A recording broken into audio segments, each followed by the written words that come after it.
Welcome to Brothers at Breakfast, a Mission 1711 podcast. If you would like to join us sometime, please contact us. We hope you'll become a regular listener and share this content with everyone you know. Welcome, everyone, to Brothers at Breakfast. We have an exciting show today, meeting with Nori and Barbie Kelley, who are worship and music leaders with an awesome story and with some incredible skills in both just general music and worship music that I think our audience will really appreciate. And so we're going to take over here and introduce you to the Kelleys and hear about their story and what the Lord is doing in their lives today and how they got to this point. So welcome, Nori. Welcome, Barbie. Thank you for coming on the show. Thank you. Hey, Ian. So we really appreciate the chance to have you guys here and just to learn more about your story. And to begin with, I know that we'll probably cover this more in detail in a little bit, but did I get this right that you guys have an album coming out soon or that's recently come out? Our most recent album was in 2022. So yeah, Okay. but almost 2 years ago, but we're Okay. beginning work on a new one at Okay. this time. Yeah. And I'm a big fan of your style of music. I love progressive music. I have for a long time. Oh, So I see that you guys have performed with some big names in the secular music world, who are people that you just can't ignore, like Mark Knopfler and other folks like Tom Petty and people like that.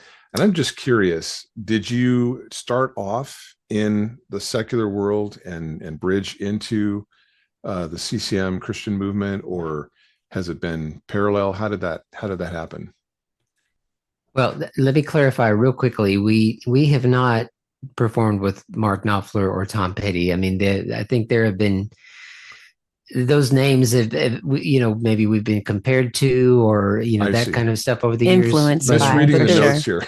Yeah, but there are a few, like 20-ish years ago, I was invited to do a recording session with John Anderson, was the lead singer of Yes over many years. Oh yeah, John And Anderson. that Yeah. and that was a cool thing for me, and Barbie got to. I got to stand in the during the recording in the vocal booth with a camera, just a couple feet away from him, and I was wearing headphones. And I remember listening to my older brothers and sisters' Yes albums, and thinking, "Oh my gosh, I'm standing right here." That was cool. Yeah.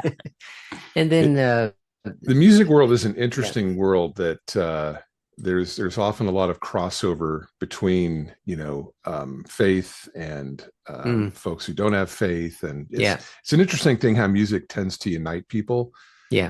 even if they have different values. Yeah, It's for sure. fascinating. Yeah. So, Yeah. and you guys perform all over the world. Can you tell us a little bit about how that started, how that came about? Well, let's see. When we were married in 1993, about 2 years and a half after we got married, one of our friends from church invited us to go on a mission trip. We had been traveling with our music in the States, but we hadn't gone overseas yet and really didn't have a heart for missions, so we thought. And we actually ended up going on that mission trip to Siberia and did some concerts outdoor. I think we did 7 concerts in 10 days, and they had all kind of parks outdoors. And of course, this was in the summertime, so it was like 80 degrees, not in the winter. And then Nori also, records our music, but also other musicians. So at that time, we were the church that we were working with over there was a Vineyard church, which we belong to a vineyard here in the States. And so they wanted to record a contemporary vineyard worship album in Russian. And so the second time we went, Nori, or the third time we went, he produced their the first Russian vineyard worship CD. Yeah. Wow. So that kind of got us out of the country. But then after that, we started focusing on Japan, and I don't know. And then a lot of I'm half Japanese, but had never returned to Japan for 30 years growing up and all of that. And but a lot of the connection with missions in Japan is connected with Steve Holt in Colorado, who is he was our both of our pastors, and but anyway, Steve connected us with the largest vineyard church in Japan at that time. This was 1999, a year after I did the Russian CD, and basically said they want to do the first vineyard Japanese worship CD. Would you be willing to go and record it and produce it?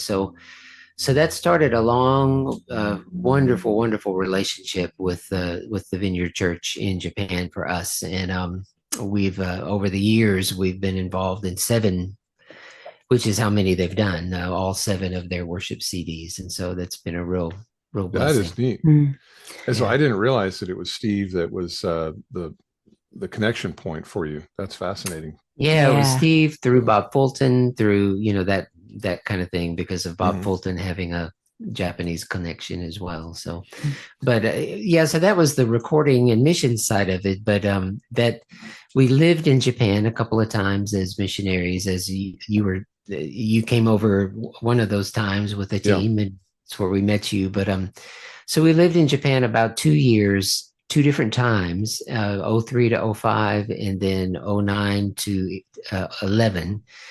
And so over the course of those times, helping with church plants in Japan, but at the same time doing some performing in different secular venues in Japan, as well as other churches, we kind of started just developing relationship with a number of Japanese pastors over there. And so now it's kind of come to where we are going to Japan once a year and taking teams, and we feel like the Lord has told us to focus on young people.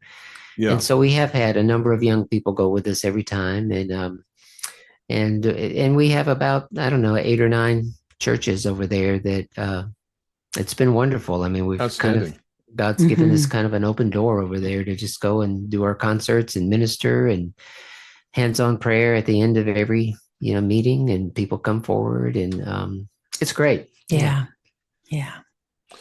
So, I mean, that by itself is amazing to me. Obviously, having been to Japan and what I've studied and learned about Japan over the years, the fact that you had that many churches that you're able to minister in is great.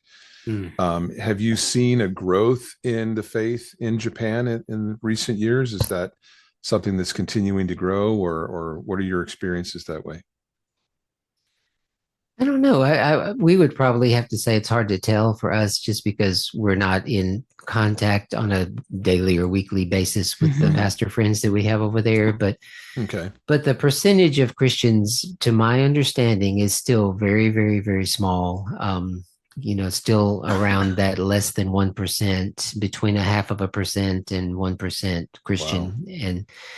And so, but hopefully it's growing. I mean, the concern over the years has been that the older Christians are dying off, and not as many people are coming to Christ to replace them. And pastors, a lot of the pastors, especially pastors, because of I don't know if it's every pastor's job really before the Lord to raise up a younger pastor to take their place, but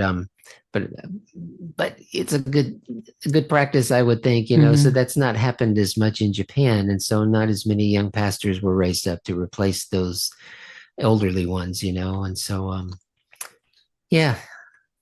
I can't really answer your question. Well, missions everywhere is in flux, right? So I know that's one of the big challenges. One of the things my wife and I do is work with college students here in the U.S. that are international, coming over from other places, and they talk about the flux of the church happening in different places where they're at, and we don't tend to think of this, from the U.S. perspective, because we see missions, I think, different than most people around the world do. But a lot of other countries are hitting the same plateau in terms of the faith had spread out, and it became somewhat commonplace in certain countries, and now is on a decline. And so I think reaching young people is the goal today everywhere, around the world, because I think the pressures on young people today are, excuse me, they're different than what we experienced in For our sure. times. Right. But it's not so much that the pressures necessarily are that much greater. It's that there's so many voices, Yeah. with For the sure. internet Yeah. and with digital media being the way it is. Um, it's just hard to capture attention of young people today because there's so many things to keep their minds just Mm. dulled into things of this world. So Yeah. they tend to be ignoring the spirit and the eternal issues. Yeah. So, Yeah. but I love that you guys are doing that. I want to go back just a little bit because Nori, I know that you were born in Japan. Is that right? Yes. Okay. Military So, kid. and how long did you live there to start with? Yeah, the best my I can't even say it's my memory, but I born there, and I think around 1 or 2 years old, my dad was in the Air Force and was Okay. uh, moved over to Travis Air Force Base in California, Oh, and wow. so lived there for a couple of years, and then he was stationed again in Japan for 3 years, and so this was in the Tokyo area, Tachikawa Hmm. Air Base, and I went to kindergarten, first grade, and half of the second grade on the base there. Okay. And so I definitely remember that time of my life in Japan. And then he was moved back to Travis Air Force Base in 1966. And then from that point, I didn't go back to Japan for 30 years. And so my mom, of course, was Japanese, and she was a believer. She became a Christian, I think, a year or two after my parents got married, and but she never thought she would ever return to Mm. Japan. I guess that the middle of the 60s, she said her final goodbyes to her family when they moved to the States that time. And so, but fortunately, in during the I guess it was during the late 70s, she was able to actually go back a couple of times and see her parents before they passed away. And and so that was really wonderful. And I didn't really have still much of a desire to go back to Japan. Never learned any Japanese, other than the few cuss words my dad taught me. And so, but anyway, right after we got married, Barbie and I in '93, I think 2 years later, '95, her parents approached us. And at that time, my grandmother over there had passed on, but my grandfather was, I think, around 90 or 91. And Barbie's parents approached us and said, "You really need to go see your grandparents." And so they paid for us to go over there. Our oldest daughter, Lizzie, was 10 months old at the time, and so she went with us. And so I got to see my grandfather one more time, and he passed away the year after that, and he was a Mm. Christian actually. And so Converted from Buddhism to yeah, Christianity. Oh, wow. Wonderful. Yeah. yeah, Excellent. So he had faith in Christ. That's excellent. yes, yeah. It's hard for people who've never really, married out beyond the US or beyond even their state, or who've never, traveled to these places, to really get a grasp of the challenges of being an international family and having Mm, roots in two worlds, two continents. yeah. How did you process that in your life, and in your marriage? Yeah, there was probably a lot more to it than I even was conscious of, because I think growing up in the States and growing up in the deep South, that was where my dad was from. So in 1968, he retired from the military. We moved to Central Alabama, and I grew up there, I spent the next 30 years there. And so I never really felt, I don't know. I went to a school in Alabama that it was all white, and Hmm. so I was uh, one of the outsiders, and so whenever I would go into a class or new school year would start, I would get what are you, an Eskimo, an Indian, a Chinese? I mean, I get all kinds of stuff, and Oh, man, I can and imagine so it. I never really felt 100% in place there. Yeah. And so when we moved to Japan for the first time in 2003, I was thinking, oh boy, I'm going to get to go and just So yeah, growing up as a kid in Alabama, and even as an adult, I just never felt 100% American. I just knew I was different, and I was kind of treated a little differently as well. And so, moving way forward to the first time we actually moved to Japan as missionaries in 2003, I just had this thing inside me of, oh boy, I'm gonna get to experience what it's like being a Japanese, because I'm not really an American. And so Yeah. when we moved there, I very, very quickly found out that I'm not Japanese either. And so, kid without It's a hard to be country, a child of two worlds. Yeah, Yeah, that's yeah. that's the real difficulty of it. But I imagine, and I don't mean to cut you off on this, but I'm No, no, no. wondering how that plays into your faith, because as Christians, we really are a child of two worlds as well, right? That's right. Yeah. And that's how I've had to kind of look at it. I'm a child in the kingdom, and that's where I really belong. And so I'm okay with that. So now, how But did you yeah, guys come to faith? Did you each come to the Lord prior to meeting, or did you, come to the Lord after meeting? How was that whole experience? Yeah. I got saved.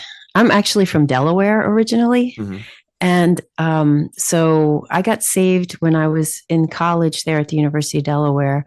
And let's see, I don't know how much detail you want, but I was doing all the partying scene. And I really wasn't focusing on my studies at all. I was more of like I should have been a communications major because I wasn't doing music. I had stopped. Grew up playing music as a child. Everybody in my family plays music, plays an instrument, or actually plays two or more instruments. And my parents met in the choir at college. And but when I went to the university, I dropped music completely, and I was like a fish out of water. And for about 3.5 years, just kind of flopped around, and then I ended up going on a retreat. I grew up Catholic, and there was a retreat coming on the campus there. Well, for the church on campus, and it was going to be in New Jersey at Cape May, which I love the beach, and so I ended up. It was amazing that God got me there because I really didn't want to go, but that weekend my life turned around. I all my friends were going to graduate in that semester, and I had nothing to show for my almost 4 years of university. And so when I was on that retreat, I kind of gave God an ultimatum. I'll go, but you got to tell me what to do with my life. And I really hadn't been talking to him much in college at all. And but while I was there, I felt like I heard him tell me, I want you to do music, and I want you to do it for me. And it's been actually February 22nd, which is like a week and a half away. That's pretty much the day, 32 years ago, that I surrendered, and have been doing it ever since. My brother was also a Christian. He's a year and a half older than me, and he was finishing up his degree in music, actually. And so I called him, and he had already, did I say this? He had already gotten saved. And so I called him immediately and told him, I found God, and he wants me to do music, and I want to do it with you. So we started playing together as soon as he graduated, and did a little touring, and went on the road to Alabama. And that is where we met Mr. Nori Kelley. Beautiful. Yeah. So for me, I growing up in Alabama, and as a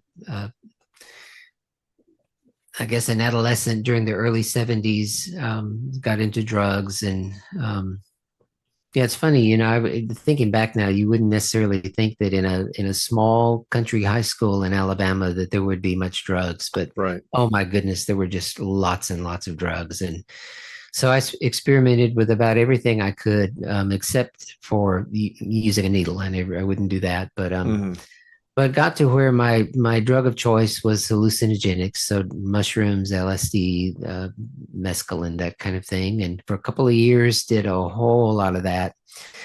Probably affected my brain, and but thank the Lord, at 16, I gave my life to Jesus and got out of that lifestyle.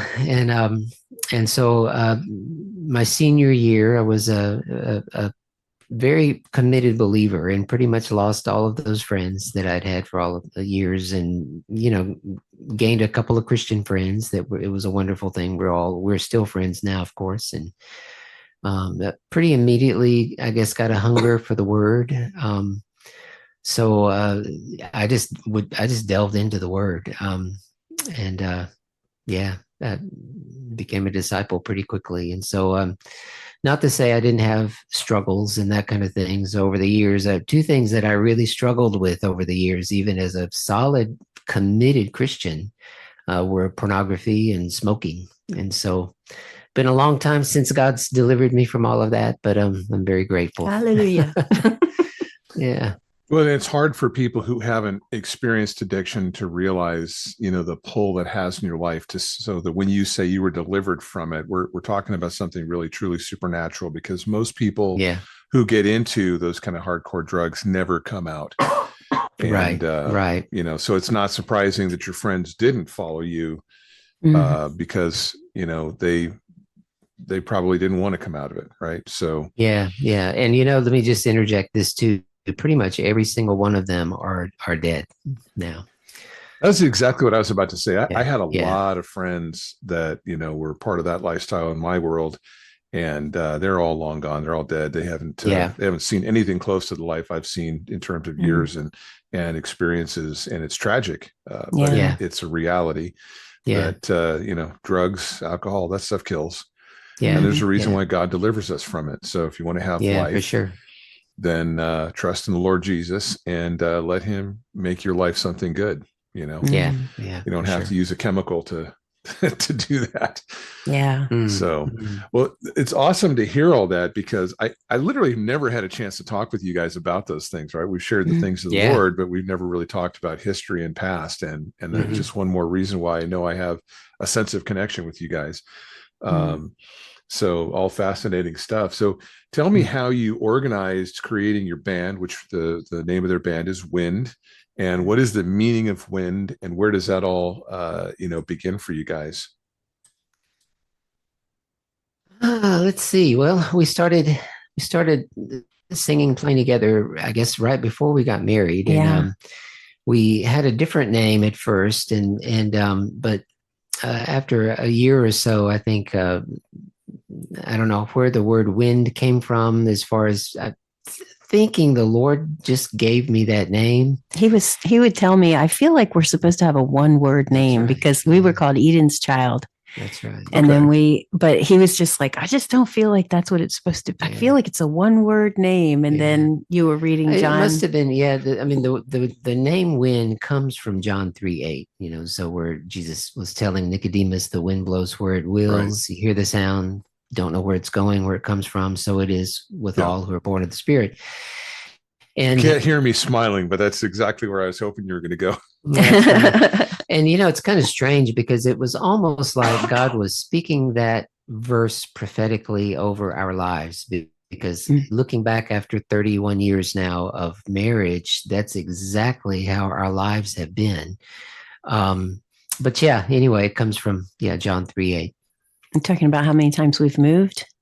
Well, yeah. So we've moved a lot, but the thing that Barbie and I were talking about this the other night, that every move we've made has really just been nothing more than just hearing the Lord say, move here and work with this church, move here and do this in ministry. And so all of it has really just been ministry connected, and just acts of what we were, as best as we could be obedient, we were just trying to be, and just really boils down to that. Can I back up and we a minute? deeply appreciate that, because I know Barbie taught my daughters music, and Yes. worked with one of my daughters for quite a while with with the flute. On the flute. Which I still have her. I still have her Christmas, or she gave me a Christmas ornament that I put on our Christmas tree every year. Oh, beautiful. Yeah. You'll have to tell her I said hi. Yeah. But I want to back up a little if I can. Shortly after we changed our name to Wind was our first mission trip to Siberia. And I think it was the first concert. We were doing this concert outside. There were two other bands. It was just a big outreach that the church was planning, and the worship team played, and a local secular band actually played. And then they had a dance team that, would dance between bands, and people would share testimonies. It was an awesome day, but it was really hot and the sun was beating down on us, and it was just a concrete stage in the wide open. So then we were going to play last. So we get up to play, and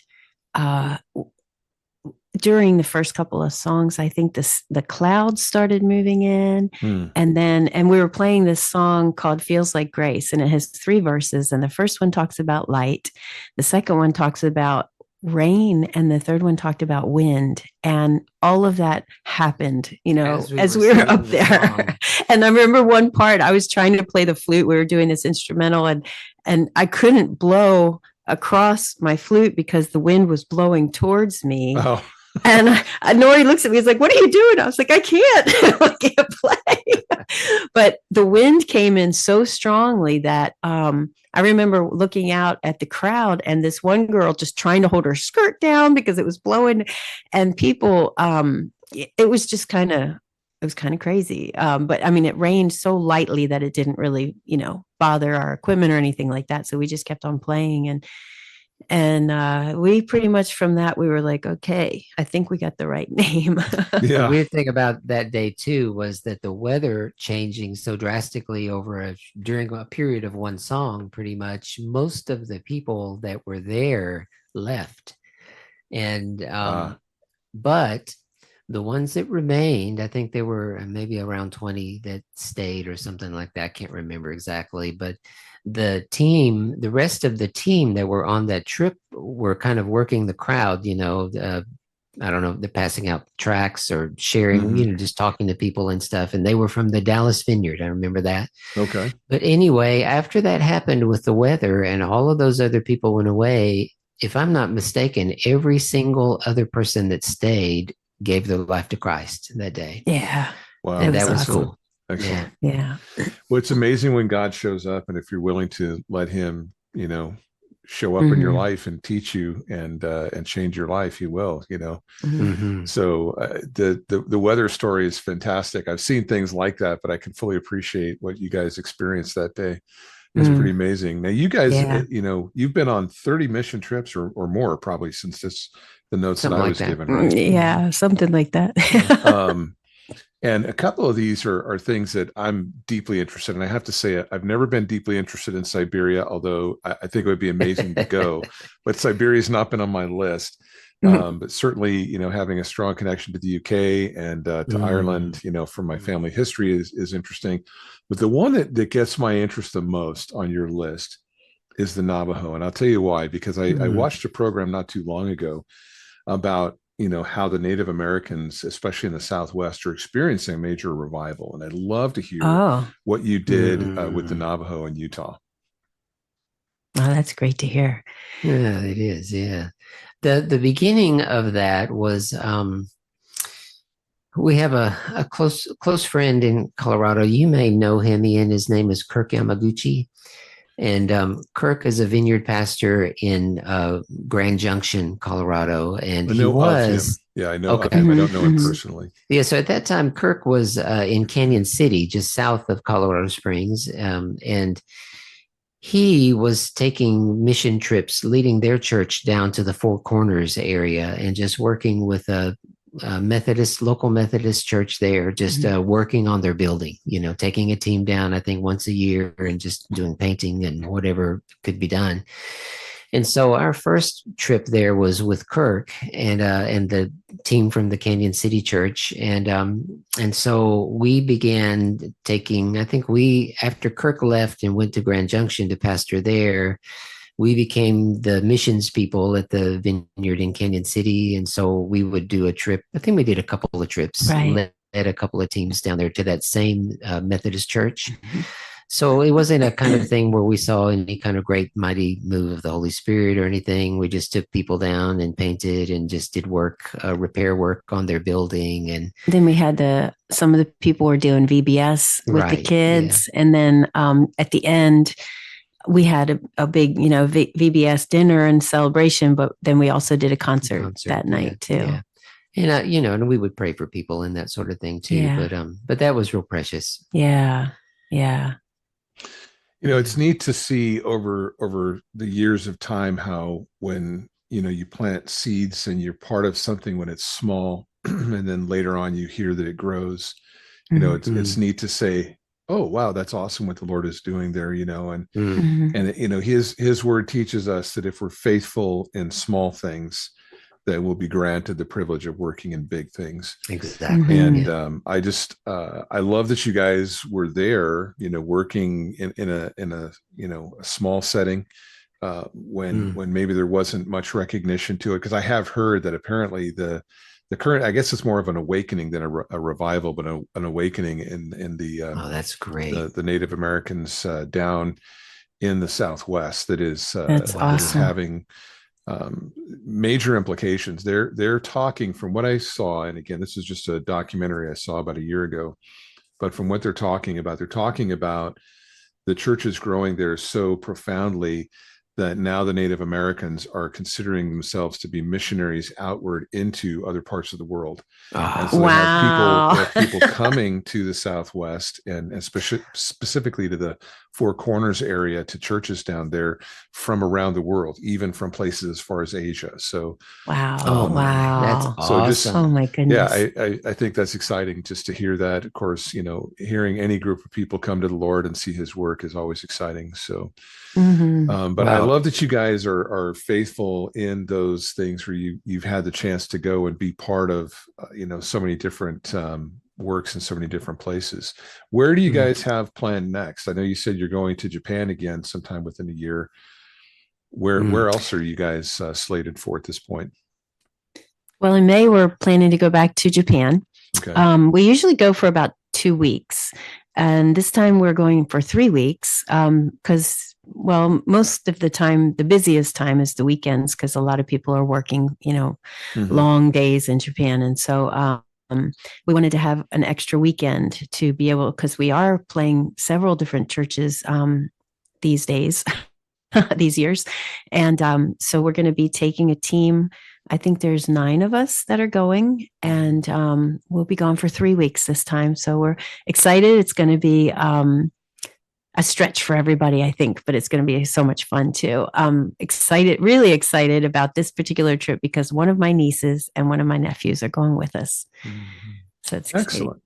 Excellent. Yeah. And this is the first time this has happened, but we actually have 2 or 3 men in Japan that have asked if they could join with our team while we're over there. And so Japanese men. Yeah, so that's really exciting. Yeah. So that's coming up in May and May. And then it looks like the Lord is kind of opening up doors in the UK for us to go every year. And so excellent. I think we've gone 4 times already, but over the last 10 years. And then we've gone the last 2 years, and we plan to go back in October and November of this year. But the difference in England, and this is I don't know, it's kind of a weird, odd situation that we're enjoying. But the first time 10 years ago when we felt led to go to the UK, I was just having my prayer time and one morning and felt like the Lord said, go to England and prayer walk. So I went to Barbie and said, I think God's saying, and so anyway, we prayed on that, and sure enough, we felt like it was him. And so in 2014, we just went over there, rented a car, and put 1,000 miles on that car in a week. And I just went all over England and up into Scotland and just prayer walked and prayer drove and just prayed for the kingdom to come. And God gave us so many confirmations. That was the trip when our friend in Liverpool, right? That first trip. Yeah. So let me just share this story. It's kind of cool. Yeah, please do. One of the first places we went on that particular trip was the Winchester Cathedral. And so we drove up, and we're just going to prayer walk around the grounds and inside and all that. And Winchester Cathedral just has a lot of history. Jane Austen is buried there inside the sanctuary, Her as father her was the father was pastor. one of the pastors there or something, or priest or whatever. But anyway, when we went inside, we noticed that the back half of the sanctuary, there was just scaffolding everywhere, and they were doing all kind of repair work. Um, and leading up to the trip, I should have said this before, but as we were praying for the 6 months leading up to the trip, we felt like the Lord was saying, here's what I want you to pray. Pray that I will restore the ancient paths. And so, I looked up all of the restore scriptures that I could find. Most of them are in Isaiah, and we just started praying them that God would restore the ancient paths, not knowing exactly what he meant, but kind of assuming he was talking about the church and the, Well, something really cool when we were outside of Winchester Cathedral and we were reading the plaque, it talked about how healings have happened there, and that there were just piles of crutches and canes and wheelchairs because of the healings that had happened there in the past. There was a pastor there in around the 900s named Saint Swithin.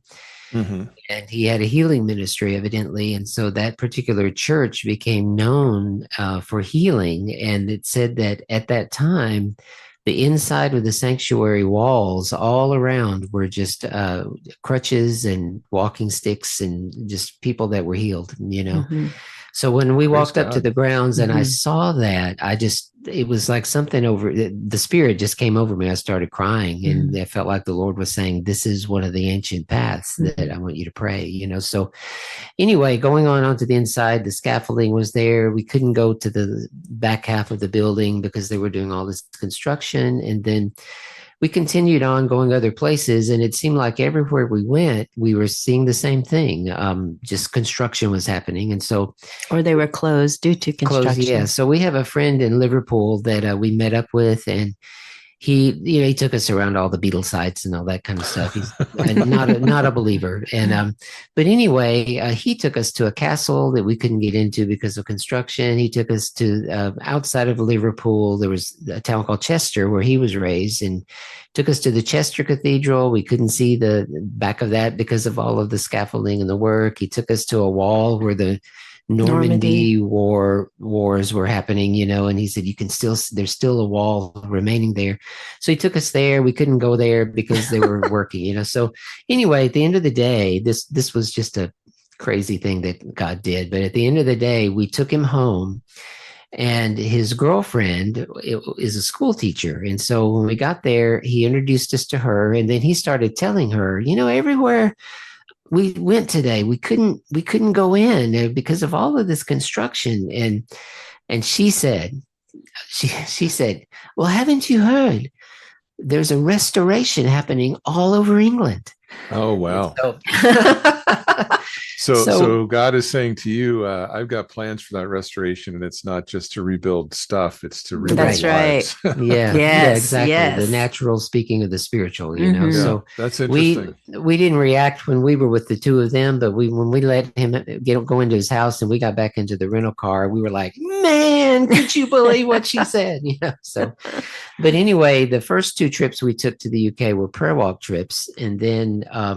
And then we started feeling like the Lord was saying to move more towards doing our music, because we didn't do any of that the first two trips. And so now it seems like he's. I was going to say, during the quarantine, we had gotten in touch with a progressive rock radio presenter, DJ, online radio station in England, and he started playing our music. And we ended up going over the second time, and he had asked if we would come and play a live show on the radio program. So we were like, of course, And then we also had was it just one gig at a restaurant that time? Yeah, like 2 years ago, it was the radio show, and then a pub gig in Scotland. Right. Yeah. And so we did that. And then, I'm sorry, you were going to say something. No. and then this last November we returned, and we returned back to that radio station, and then another radio station in Scotland, and these are all secular venues, which Okay. praise God, so Yeah. but so we've kind of befriended two radio guys in England, in Scotland and in England, and they both know where we stand. We're pretty open. We're very open with our faith and our lyrics and the songs. The one in Scotland interviewed us and then had us do a few songs on his show, and he was asking our questions like, "What about the lyrics of this song? Where did you get those, and what does it mean?" And so we were really able to very freely talk about being Christians and, and what God's done in our lives and whatnot. And I thought, okay, he's going to edit all of that out. But he left every word. He left every wow, that's word. great. And, That's great. that particular show goes to thousands and thousands of people. Neat. And so, yeah, it's pretty cool. And then I love what you guys are doing. In addition to really appreciating your music and enjoying you guys as people, I just love that you're able to have this opportunity to go and bring the word of God and music exalting Him around the world. That's just phenomenal. I want to make sure as we're running out of our time at the moment. I could keep talking with you guys forever, but I want to make sure that we include your web links for the listeners. So your first web link is facebook.com/windmusic.us. So windmusic.us on Facebook. And then you have windworld.bandcamp.com. And that's for your catalog for purchasing your music. Is that correct? Correct. Yes, it's streaming. Yeah, people can go there and just listen for free. Oh, you can listen and okay, excellent. Yeah. I will share that with my college student friends because I think they're always looking for something more interesting to listen to. So and let me tell you, when Nori was recording the Japanese Vineyard Worship CDs, you got to run through it, and then you got to record it, and then you got to mix it. So I was listening to it over and over and over, and then we ended up leading worship in Japan in Japanese a few years later. And so that's beautiful. To me, and people would come up and just start talking to me in Japanese, and I'd be like, I don't know what you're saying, because I was basically reading, the Japanese, but my pronunciation, they said, was perfect. So encourage them to practice their English with, singing songs. I still remember the Japanese I learned for that trip because we spent so much time preparing for it. And it's funny because I haven't spoken to anybody in Japanese except at maybe a restaurant once in a while, a Japanese restaurant, obviously. But it's funny how it stuck with me over the years, but I'm sure my pronunciations would be really bad. But I remember trying to ask a native Japanese person for directions on something one day, and she just looked at me and shook her head, Oh my goodness. I'm pretty sure I wasn't doing it right, but it was a fun trip to do that and to meet you guys. And it's been good to reconnect with you. I hope we can have you on the show again. I'd love for my associate who isn't here today to be able to meet you guys as well. Yeah. And hopefully we can continue to build that association. I'm sure there's going to be times along the way where our ministry will coincide with yours at some point in the future. At least I hope so. That'd be awesome. Yeah, it'd be great. I'd love to, we probably can't, but I'd love to join you guys on that trip to the UK coming up because we're overdue for a trip to the UK in our family. So we'd love to be able to do that if it's something that works out. So we can certainly. And by the way, I have been on the steps of the Winchester Cathedral and prayed there one day when I was in the UK. So I remember when you were telling the story about that. I remember the location well. Neat. Yeah. So, that's cool. Yeah. Ian, can I give you one more web link? Please do. Yes. Okay. So the another web link where people can find our itinerary is www.reverbnation.com. Okay. // wind music. Okay.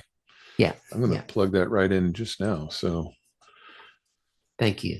All right. Well, it's been great to have you guys on. And thank you. Great so to talk much. to you. Yeah. All right. We will wrap up. Thank you for joining us at Brothers at Breakfast. And we hope you'll join us for our next episode in the coming week. And we'll have more interesting people and topics for you to follow along. God bless you. God bless.